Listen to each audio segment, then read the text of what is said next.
We can now go across to correspondent Sally Farhat standing by in Beirut.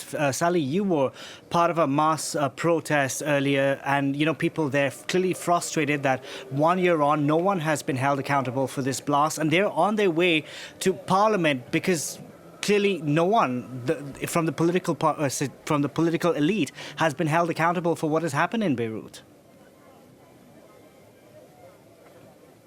That's indeed true. So after hearing the words or the messages of the families of the victims at the port and having or giving a minute of silence, protesters, thousands of protesters have actually marched from the port towards the parliament to reiterate two main messages protesters came today to say.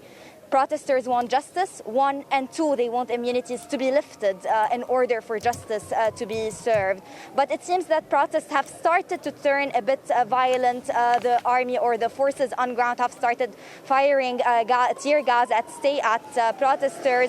And there's also has been water cannons that were used against protesters. But protesters seem to be staying on ground, at least for now. There are still thousands on ground. And the political situation, talk us through that, because we currently don't have a government in place in Lebanon, do we? And this is what is frustrating Western powers who want to help Lebanon, who are saying, first, you need to implement reforms, but in order to do that, you need a government in place. That's very true. So Lebanon has been in political deadlock for almost a year now. After caretaker Prime Minister Hassan Diab resigned after the Beirut blast, two prime ministers failed to form a government. Now Mi'ati has been recently assigned, but he has given himself a 10 or 15 days deadline in order to form a government. However, he seems to be facing the same problems both Adib and Hariri previously faced with Aoun in terms of government formation. And there's still questions in terms of whether the government will be formed or not.